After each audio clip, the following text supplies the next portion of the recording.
اچھا، اب آیت نمبر ہم 58 سے شروع کریں گے. رکوع نمبر 8 شروع ہو رہا ہے. تو پھر ہم دیکھتے ہیں کہ اب پھر دوبارہ کیا ہوا کہ اب پھر منظر بدل رہا ہے. بہت لمبی کہانی کو اللہ تعالیٰ نے سمیٹا ہے. قحط کے 7 سال گزر گئے، ٹھیک ہے، اور اس کے بعد جو 7 سال قحط کے یعنی کہ گزر رہے، پورے تو نہیں گزرے، قحط کے 7 سال آ گئے. اچھا، اس سے پہلے بتائیں کیا آیا تھا؟ خوشحالی کے 7 سال آئے تھے. تو وہ خوشحالی کے 7 سال گزرے، اس کے بعد اب قحط والے سال شروع ہو گئے. یعنی جو لاسٹ ہم نے جو منظر سمجھیں دیکھا تھا اس میں اور اس میں تقریباً 10 سال کا تو فرق ہوگا، یہ منیمم 10 سے 11 12 سال کا ڈفرنس ہے. اتنا وقت بیچ میں گزر گیا. خوشحالی خوش انتظامی کے ساتھ 7 سال گزر گئے. غلے کا ٹارگٹ ایک طرح سے محسوس یہ ہو رہا ہے کہ نہ صرف اچیو ہو گیا کتنا غلہ جمع کرنا ہے، بلکہ ایکسیڈ کر گیا. محسن یہ بھی کرتے ہیں، محسن تھے نا یوسف علیہ السلام. نارملی لوگ کیا کرتے ہیں؟ Over commit under deliver. ذمہ داری کوئی لے بھی لیتے ہیں تو وہ بس لڑکھڑاتی ہی پوری کرتے ہیں، اس کو آدھی پونی، کچھ کیا کچھ نہیں کیا، کچھ بھول گئے، کچھ کیئرلیس ہو گئے، کچھ کا ہم سے نہیں ہوتا. نارملی یہ ہوتا ہے. محسن کیا کرتے ہیں؟ Under commit and over deliver کرتے ہیں. Under commit over perform. Yusuf علیہ السلام کا معاملہ یہ تھا، جو کمٹمنٹ کیا تھا اوور اچیو کر لیا، اوور پرفارم کیا. تو قحط اور خوشحالی دونوں ساتھ ساتھ چل رہی تھیں. خوشحالی تھی، خوش انتظامی اس کے ساتھ تھی، اور اب قحط کے سال آ گئے اور قحط میں بھی خوش انتظامی کا معاملہ چلتا رہا. نہ صرف مصر والوں کے لیے غلہ کافی ہو گیا، بلکہ یہ بات مشہور ہو گئی تھی آس پاس کے علاقوں میں کہ مصر میں سرپلس غلہ موجود ہے. یعنی قحط خالی مصر پہ نہیں پڑا تھا، ارد گرد کے علاقوں میں کنعان تک پہ وہ اس کا اثر محسوس ہو رہا تھا. فلسطین تک اس کا اثر تھا. اور کنعان کیا ہے؟ کنعان بیسکلی فلسطین کا پرانا نام ہے. تو شام وغیرہ کنعان یعنی فلسطین کے علاقے میں بھی قحط پڑا تھا. دور دراز کے علاقوں سے لوگ مصر آ کر غلہ لے رہے تھے. تو غلہ لینے کے لیے ظاہر مال دولت لاتے تھے. اس طرح مزید مصر میں خزانوں میں اضافہ ہو رہا تھا، شہرت میں، عزت میں اضافہ ہو رہا تھا مصر کی. تو یہاں پر ہم دیکھتے ہیں کہ اب کیا ہوا کہ جو یوسف علیہ السلام کے بھائی تھے کنعان میں تھے، اب ان تک یہ بات پہنچی کہ مصر میں غلہ بٹ رہا ہے. اب وہ آئے غلہ لینے کے لیے. اس کا یہاں ذکر کیا وَجَاءَ إِخْوَةُ یوسف، یوسف علیہ السلام کے بھائی مصر سے آئے. اب یہ اللہ نہیں کہہ رہا وہ غلہ لینے کے لیے آئے اور وہاں بھی قحط پڑ گیا تھا، کہ خود everything is understood in between the lines. فَدَخَلُوا عَلَيْهِ، اور اس کے پاس حاضر ہوئے. اچھا یہ بھی دیکھیں تھوڑی بات ان یوزول ہے. یہ جو منسٹر تھے نا یوسف علیہ السلام، تو فائنانس منسٹر کہہ لیں کہ ایگریکلچرل منسٹر کہہ لیں، بہرحال ان کی یونیک ایک پوزیشن تھی. وہ تو کہہ ہی دیا تھا بادشاہ نے. ایسا لگ رہا ہے جیسے کہ بادشاہ نے سارا انتظام ان کے حوالے کر دیا تھا. تو اب جب ڈیلیگیشنز یا اس طرح سے کوئی کیراوینز آتے ہوں گے تو جاتے ہی آبویسلی وہ ہائیسٹ منسٹر سے تو نہیں ملتے ہوں گے. تو یہ سارے کے سارے بھائی کیوں یہاں پر آ گئے آخر؟ اس کے بارے میں پھر علماء 2-3 باتیں کہتے ہیں. ایک تو وہ یہ کہتے ہیں کہ شاید یوسف علیہ السلام نے اسی طرح سے انتظام سنبھالا ہوا تھا کہ باہر سے جو فورنرز آتے تھے تو وہ خود ڈیل کرتے تھے. اس لیے کہ جاسوسی کا یا سیبوٹاج کا بہت سی چیزوں کے خطرے ہوتے ہیں ملک والوں کو. ہم نے بات کی تھی نا کہ وہ انہوں نے کہا تھا حفیظ ہوں میں، حفیظ، اور علیم بھی ہوں میں. تو کیریکٹر میں یہ بات ان کی تھی کہ اتنی آسانی سے ذمہ داری کسی اور کو نہیں دے دیتے تھے کہ بس ٹھیک ہے ڈاؤن ڈیلیگیٹ کیا اور پھر آرام سے بیٹھ گئے. نہیں. تو ایک تو یہ اس لیے وہ ڈیلیگیشن ان کے پاس آیا. پھر دوسرے کچھ اسکالرز یہ کہتے ہیں کہ نہیں، ہر باہر کا ڈیلیگیشن ان کے پاس نہیں آتا ہوگا. ان کو کیوں بلایا؟ ایک تو نمبر 1 یہ کہ تعداد میں 10 تھے اکٹھے. لوگ اکا دکا آتے ہوں گے، پورا کیراوین لے کر ہی تو آئے ہوں گے. اور آ کر انہوں نے جو غلہ مانگا اپنے پورے خاندان کے لیے غلہ مانگا تھا. امیجن کریں نا یہ 10 بھائی، اور اس زمانے میں ایک شادی تو نہیں کرتے تھے مرد، منیمم 2 تو کرتے ہی کرتے تھے، نارم تھا اس زمانے کا. تو یہ 10 بھائی، ان سب کی چلیں اگر ہم لگائیں ایوریج 2 بیویاں، ٹھیک ہے، اور 2 بیویوں سے پھر آپ خود ایوریج لگا لیں بچے، یعنی کہ ٹوٹل سارا ملا کے کم از کم 100-150 لوگوں کا غلہ لینے آئے تھے. تو چونکہ وہ اماؤنٹ اتنا بڑا تھا، اور بینکس کے اندر بھی ایسا ہوتا ہے، الگ الگ طرح کے اکاؤنٹ ہوتے ہیں نا، چھوٹے موٹے اکاؤنٹ والوں کو تو کوئی بھی ہینڈل کر لیتا ہے، وہ جن کے بہت بڑے بڑے اکاؤنٹس ہوتے ہیں پھر ان کے لیے کوئی اسپیشل پروسیجرز بھی ہوتے ہیں، اسپیشل ان کے ساتھ معاملہ کیا جاتا ہے. تو یہ بھی ریزن ہو سکتا ہے کہ یوسف علیہ السلام نے پھر ان کو اپنے پاس بلایا. فعرفہم، فوراً پہچان گئے یوسف علیہ السلام ان کو دیکھتے ہی. نہ صرف چہروں کو پہچان لیا بلکہ یہ بھی پہچان لیا کہ بدلے نہیں ہیں. ان کی باڈی لینگویج بھی پڑھ لی، ان کی آنکھوں کی سختی بھی پڑھ لی، سب پڑھ لیا. فراست، مومن کی فراست. عرفہم، خوب اچھی طرح پہچان گئے ان کو کہ یہ وہی ہیں. وہم لہو منکرون، مگر وہ اس سے نا آشنا تھے. آبویسلی نا آشنا ہوں گے، ان کے تو وہم و گمان میں نہ ہوگا کہ جس کو کنویں میں پھینک کر ہم فارغ ہو گئے تھے وہ آج مصر کی سب سے طاقتور ہستی بن کر بیٹھا ہوا ہے. اور یوسف علیہ السلام کے بارے میں بھی آتا ہے کہ انہوں نے اپنی آئیڈینٹی پوری طرح چھپائی. اچھا، یہ جو بھائی آئے تھے کیا زبان بولتے ہوں گے آپ کے خیال میں؟ ان کی لینگویج کیا تھی؟ مدر ٹنگ عبرانی، ہیبرو بولتے تھے. اور یوسف علیہ السلام کیا بولتے ہوں گے؟ مصری زبان، ایجپشین لینگویج بولتے ہوں گے آبویسلی. تو یہ بھی آتا ہے کہ انہوں نے، یعنی روایات میں یہ باتیں ملتی ہیں، بیکاز یہ ایک ہسٹری کامن ہے نا جوز، کرسچنز اور مسلمس کے درمیان، کہ یوسف علیہ السلام نے اپنے آپ کو بالکل پردے میں رکھا. یعنی ان کے اور اپنے درمیان ایک انٹرپریٹر رکھا انہوں نے، کہ وہ ہیبرو بولتے تھے اور انٹرپریٹر جو تھا وہ پھر ایجپشین لینگویج میں ٹرانسلیٹ کر کے یوسف علیہ السلام کو بتاتا تھا. حالانکہ آبویسلی یوسف علیہ السلام کو تو ہیبرو آتی تھی، عبرانی زبان آتی تھی، ان کو اتنے چھوٹے تو نہیں تھے، 7-8 سال کا بچہ اپنی مادری زبان جانتا ہے. تو یعنی اتنا انہوں نے اہتمام کیا کہ وہ ان کو نہ پہچان پائے. لیکن پھر آپ دیکھیں کہ کوئی فلیش بیکس ہوتے ہوں گے ان کے بھائیوں کو، کہیں دیکھ کر یوسف علیہ السلام کو ایک کوئی فلیش بیک کہیں نہ کہیں ہوتا ہوگا فوراً انسٹنٹ، کہ کہیں اس کو دیکھا ہے، پھر وہ خیال کہیں چلا جاتا ہوگا. تو یہ ہمیں آگے جا کے پتہ چلے گا. جس طرح انہوں نے کہا تھا نا کہ اچھا کیا تم یوسف ہو، اس کا مطلب ہے انہیں کچھ لگ رہا تھا کہ اس میں کوئی جھلک ہمیں کچھ کی آ رہی ہے، لیکن وی کین ناٹ پلیس ہم ریئلی. ہم کہتے ہیں نا دیکھی شکل لگ رہی ہے، لیکن وہ کیا سوچ سکتے ہوں گے، لیکن بہرحال وہ نہیں پہچان پائے. تو اب کیا ہوا؟ وَلَمَّا جَهَّزَهُم بِجَهَازِهِمْ، پھر جب اس نے ان کا سامان تیار کرا دیا، یعنی یوسف علیہ السلام دیکھیں اپنی نگرانی میں سارا کام کر رہے تھے، سامان لدوا دیا. قَالَ ائْتُونِي بِأَخٍ لَكُم مِّنْ أَبِيكُمْ، تو چلتے وقت ان سے کہا اپنے سوتیلے بھائی کو میرے پاس لانا. غلہ لدوا دیا. اچھا، اب پھر باتیں ساری انڈرسٹوڈ ہیں. بیچ میں تھے کتنے؟ 10. مانگا کتنوں کا ہوگا؟ 12 کا.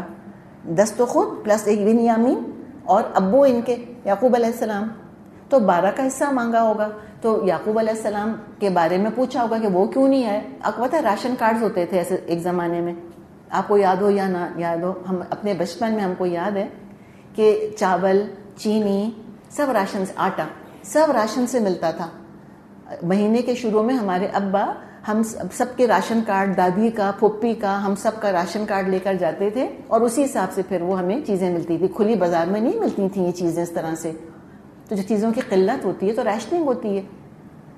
تو ان کا جو بھی فارمیلٹیز ہوئی ہوں گی، انہوں نے کہا ہوگا 12 کا چاہیے، ان کا وہ تو تم 10، راشن کارڈ تو 10 کے ہیں تمہارے پاس، تو 12 کا تم کو کیوں ہم دیں؟ تو کہا ہوگا بھی ابو تو بوڑھے ہیں، ابو نہیں آ سکتے. تو پوچھا ہوگا بھائی کدھر ہے تمہارا؟ تو پھر انہوں نے کیا کہا کہ قال ائتونی بأخٍ لکم من ابیکم، جو تمہارے ابو سے تمہارا بھائی ہے نا اس کو لے کے آؤ میرے پاس. تو من ابیکم کیوں کہا؟ اس لیے کہ بعض دفعہ ڈفرینٹ کمبینیشن فیملیز کے ہوتے تھے نا، کہ مائیں ڈفرینٹ ہیں اور باپ کامن ہے، یا باپ ڈفرینٹ ہے اور ماں کامن ہے. تو کہا تو تمہارا جو بھائی ہے اس کو تو میرے پاس لے کر آنا، تو تب میں اس کا حصہ دوں گا، ایسے ہی نہیں دوں گا.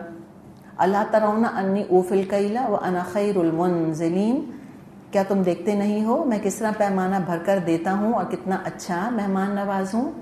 اب یہ ان پہ روب ڈال رہے ہیں. حکمتیں دیکھیں، ہم جب اپنی تعریف پر آتے ہیں تو موقع بے موقع تعریف، تکبر کی طرف چلے جاتے ہیں. عاجزی پر آتے ہیں تو اپنے آپ کو بیش کرتے رہتے ہیں. یہ اعتدال دیکھیں، جہاں اپنی تعریف کا موقع ہو وہاں تعریف کرنی چاہیے. اور بڑی حکمتیں ہوتی ہیں بعض دفعہ اپنی تعریف کرنے میں. پہلے بھی تعریف کی تھی نا یوسف علیہ السلام نے، حفیظ علیم کہا تھا اپنے آپ کو. اور یہاں کہہ رہے ہیں کہ دیکھو میں اوف الکیل وانا خیر منزلین، یہاں بھی اپنی تعریف کر رہے ہیں. تو بعض دفعہ کسی کے اوپر روب ڈالنے کے لیے ایسا کرنا ہوتا ہے، اس کو انڈر پریشر کرنے کے لیے. اس وقت تو پوری پریشر ٹیکٹکس ہے یوسف علیہ السلام کی، اس لیے کہ یہ کسی نہ کسی طرح بنیامین کو اپنے پاس بلانا چاہ رہے ہیں، اور یہ ہر طرح کی ٹیکنیک استعمال کریں گے کہ بنیامین آ جائیں، چاہے تھوڑی پریشرائزنگ ٹیکنیک ہو، ذرا سی کوئی ویلڈ تھریٹ ہو اس کے اندر، کوئی بھی چیز ہو. تو یہ کہا، ترغیب دلائی کہ ضرور لے کر آنا. اور اب کیرٹ اینڈ اسٹک ٹیکنیک جس کو نہیں ہم کہتے، اب اسٹک کیا ہے؟ فَإِن لَّمْ تَأْتُونِي بِهِ فَلَا كَيْلَ لَكُمْ عِندِي وَلَا تَقْرَبُونَ. اگر تم اس کو نہ لاؤ گے تو میرے پاس تمہارے لیے کوئی غلہ نہیں ہے، بلکہ تم میرے قریب بھی مت پھٹکنا. تو اپنے پلان کو اور مضبوط کر رہے ہیں. دھمکایا کہ بنیامین کو اپنے بھائی کو لے کر آنا، اگر تم اس کو لے کر نہیں آؤ گے تو کوئی تم کو غلہ نہیں ملے گا میرے پاس سے، بلکہ تم کو تو آڈینس بھی نہیں ملے گا، اپوائنٹمنٹ بھی نہیں ملے گا مجھ سے ملاقات کرنے کا. میں سیکٹری کے پاس تمہارا نام لکھوا دوں گا کہ ان کو اپوائنٹمنٹ مت دینا مجھ سے ملنے کا. آج کی اصطلاح میں ہم بات کریں.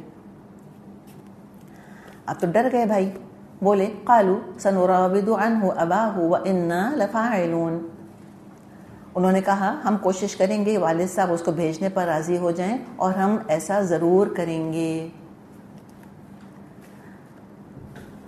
اب جب یہ بات انہوں نے کہی بھائیوں نے کہ 3 وعدے کرے ہیں انہوں نے، اور اس میں انا وعدہ ل تاکید کے لیے آ رہا ہے، اور فاعلون اسم ہے، اس میں بھی بڑی تاکید ہے. ابھی جو بولا انہوں نے جملہ سنراود عنہ اباہ وانا لفاعلون، اس سے کتنی تکلیف دہ یادوں کا دروازہ کھل گیا ہوگا یوسف علیہ السلام کے لیے. بچپن نظروں میں گھوم گیا ہوگا کہ مجھ کو بھی اسی طرح باپ کو دھوکہ دے کے مجھے ابو سے جدا کیا تھا. اور پھر یہ راودت کا لفظ کہاں استعمال ہوا تھا؟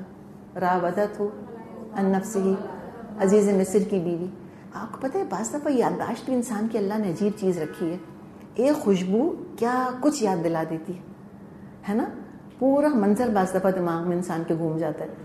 بعض دفعہ کوئی ایک لفظ انسان کو کہاں ماضی میں لے جاتا ہے، ہوتا ہے نا اس طرح سے. تو یہ کیا چیزیں ان کو یاد آئی ہوں گی، اور یہ خود انہوں نے بھی یہ لفظ استعمال کیا تھا کہ ہیا راودتنی عن نفسی کہا تھا. تو کیسے جذبات پر قابو پایا ہوگا. ابو یاد آئے ہوں گے، اپنی پچھلی آزمائشیں یاد آئی ہوں گی، لیکن بہرحال پلاننگ کر رہے تھے. اور انہی بھائیوں کو بیٹ بنا کر، ایک طرح سے لقمہ تر بنا کر باپ اور بھائی کو مصر سے بلوانا تھا واپس. یہ پلان تھا ان کا کہ انہی کے تھرو میرے ابو اور میرا بھائی واپس یہاں آئیں گے. بہت احتیاط کی ضرورت تھی، جذبات کا وقت نہیں تھا، عقل سے کام لینے کی بات تھی. اچھا، جو بھائی کہہ رہے ہیں قالوا سنراود عنہ اباہ، ہم اس کے ابو کو ورغلا لیں گے. کوئی اپنائیت نہیں ہے، ابانا نہیں کہہ رہے، اپنے ابو، اس کے ابو. وہی غیریت، وہی اجنبیت، وہی مینٹل ڈسٹینس ہے ان کا ابھی تک، اور ایروگنس بھی ہے کہ of course we can do it, وَإِنَّا لَفَاعِلُونَ، آف کورس ہم یہ کر لیں گے. اچھا اب کیا ہوا؟ یوسف علیہ السلام نے کیا کرا؟ وَقَالَ لِفِتْيَانِهِ اجْعَلُوا بِضَاعَتَهُمْ فِي رِحَالِهِمْ لَعَلَّهُمْ يَعْرِفُونَهَا إِذَا انقَلَبُوا إِلَىٰ أَهْلِهِمْ لَعَلَّهُمْ يَرْجِعُونَ. یوسف علیہ السلام نے اپنے غلاموں کو اشارہ کیا کہ ان لوگوں نے غلے کی عوض جو مال دیا ہے چپکے سے ان کے سامان ہی میں رکھ دو. یہ یوسف علیہ السلام نے اس امید پر کیا کہ گھر پہنچ کر اپنا واپس پایا ہوا مال پہچان جائیں گے، اور عجب نہیں کہ پھر پلٹیں. دیکھیں یہ مزید احتیاط، پلاننگ دیکھیں، میٹیکولس پلاننگ یوسف علیہ السلام کی. توکل اپنی جگہ، توکل کے اندر پلاننگ آٹومیٹکلی شامل ہے.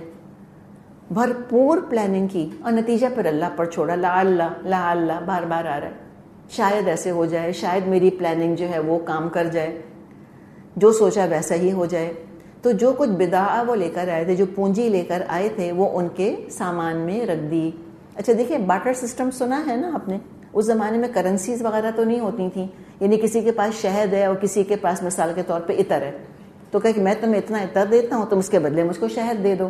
تو یہ ایکسچینج ہوا کرتا تھا، بارٹر سسٹم تھا. تو وہ ایز سچ کیش لے کر شاید نہیں آئے تھے بھائی، کوئی گولڈ سلور لے کر نہیں آئے تھے. وہ گھر کی چیزیں ویزیں لے کر آئے ہوں گے، کوئی چادریں، کوئی مثال کے طور پہ کوئی قالین، کوئی برتن، واللہ عالم. اس کے بدلے وہ یہ لے رہے تھے غلہ. تو ان کا سارا سامان ان کے ہی قافلے کے اندر واپس رکھوا دیا, اس امید پہ رکھوا دیا کہ یہ اس کو دیکھ کے احسان مند ہوں گے اور واپس آئیں گے. یہ بھی کہ ایسا نہ ہو کہ نیکسٹ ٹائم ان کے پاس کچھ بارٹر کرنے کے لیے بچے ہی نہ, تو پھر یہ واپس ہی نہ آئیں. نمبر 3, ان کو یہ پتا تھا کہ اس دفعہ یعقوب علیہ السلام اتنی آسانی سے بنیامین کو نہیں جانے دیں گے, تو ان کو بھی کنونس کرنا تھا, ان کے اوپر بھی احسان کرنا تھا, تاکہ بھائی پریشر ڈال سکیں یعقوب علیہ السلام کے اوپر کہ بھائی کہ آپ بنیامین کو جانے دیں میرے ساتھ, ورنہ وہ تیار نہ ہوتے. وہ آگے ہم دیکھ لیں گے ایگزیکٹلی یہی ہوا. تو یعنی یہ پری ایمپٹ کرنا چیزوں کو, پلاننگ کرنا, آگے کا سوچنا. کبھی کسی سے گفتگو کرنے جائیں کسی حساس معاملے پر تو یہ سوچیں کہ اچھا وہ یہ کہے گا تو میں کیا کہوں گی, وہ یوں کہیں گے تو میں کیا کہوں گی. انٹرویو وغیرہ دینے جاتے ہیں تو آج لوگ ایگزیکٹلی یہی ٹیکنیک یوز کرتے ہیں, پورا پریپیئر کرتے ہیں, پوری مینٹل ریہرسل کرتے ہیں کہ ہم یوں جائیں گے, یوں بیٹھیں گے, ایسے بولیں گے, اتنا پاز کریں گے. They keep rehearsing. اور جو لوگ اس طرح ریہرسل کرتے رہتے ہیں نا اپنے دماغ کے اندر, وہ بہت کامیاب ہوتے ہیں. تو آج جو ٹیسٹ دینے آئیں گی تو کیا ریہرسل کر آئیں گی کہ اگر یہ لفظ آ گیا تو یہ لکھوں گی, یہ لفظ آ گیا تو یہ لکھوں گی. اس کی ریہرسل کر آیا کریں, وہی کامیابی کا نسخہ ہے. اچھا اب کیا ہوا؟ فلما رجعوا الی ابیہم, پھر جب وہ بھائی لوٹے اپنے ابو کی طرف, ٹھیک ہے, اب یہ قافلہ پھر پہنچ گیا واپس فلسطین, کنعان پہنچ گیا, یہ سارے بھائی اپنے ابو کے پاس چلے گئے. اب ان کا ڈرامہ دیکھیں ذرا. نو ونڈر فلم انڈسٹری میں جیوز کا اتنا بڑا کردار ہے. اپنے ابو کے پاس گئے, اب یہ دیکھیں نہ سلام نہ علیک نہ خیریت, کیا کہہ رہے ہیں؟ یا ابانا, اے ہمارے ابو, منع من الکیل, ہم سے تو ناپ روک لیا گیا ان سے ناپ. 10 اونٹ لدے ہوئے لے کر آئے ہیں کہ نہیں لے کر آئے غلے کے؟ جو ملا اس کا ذکر ہی نہیں کر رہے, جو نہیں ملا اس کا ذکر کر رہے. اور یہ تو ان کی سرشت کے اندر ہم نے خود دیکھ لیا تھا سورہ بقرہ میں.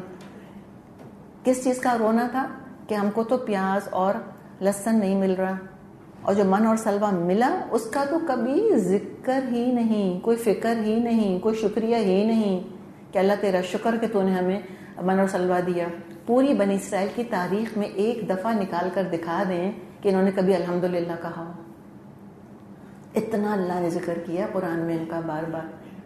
یہ لفظ ان کے ساتھ ہمیں نہیں ملے گا, نیور. الحمدللہ نہیں کہتے اور نہ کبھی استغفر اللہ کہتے. تو یہاں بھی یہی مینٹیلٹی ہے, جو ملا 10 اونٹ لاد کر لائے ہیں غلے کے, ان کا تو مینشن ہی نہیں. اور ہلا دی اپنے ابا کو انہوں نے, یا ابانا منع من الکیل, ابو ہم سے تو سارا غلہ روک لیا گیا, سارا ناپ ہم سے روک لیا گیا, اب تو ہم بڑے ہی پریشان ہو گئے ہیں. فارسل معنا اخانا, اب ذرا اس بھائی کو تو ہمارے ساتھ آپ بھیجئے. نقتل وانا لہ لحافظون, ہم غلہ لے کر آئیں تاکہ, اور اس کی حفاظت کے ذمہ دار ہم ہیں. تو سامان کھولے بغیر پہلے بنیامین کو ساتھ لے جانے کی بات کری کہ وہ جائے گا تو کچھ ملے گا ورنہ نہیں ملے گا. اور پھر کیا کہا؟ وَإِنَّا لَهُ لَحَافِظُونَ. کون سے الفاظ ہیں یہ؟ ایگزیکٹلی وہ یوسف علیہ السلام کے لیے استعمال کیے تھے. پھر یعقوب علیہ السلام کے لیے کتنی تکلیف دہ یادوں کا دروازہ کھلا ہوگا. لیکن اس وقت جھوٹ کہہ رہے تھے نا, اس دفعہ تو سچ کہہ رہے ہیں, یہ بنیامین کی حقیقت میں حفاظت کریں گے. لیکن بات یہ ہے کہ ہم کہتے ہیں نا کہ دودھ کا جلا چھاچھ پھونک پھونک کر پیے, ونس بٹن ٹوائس شائے.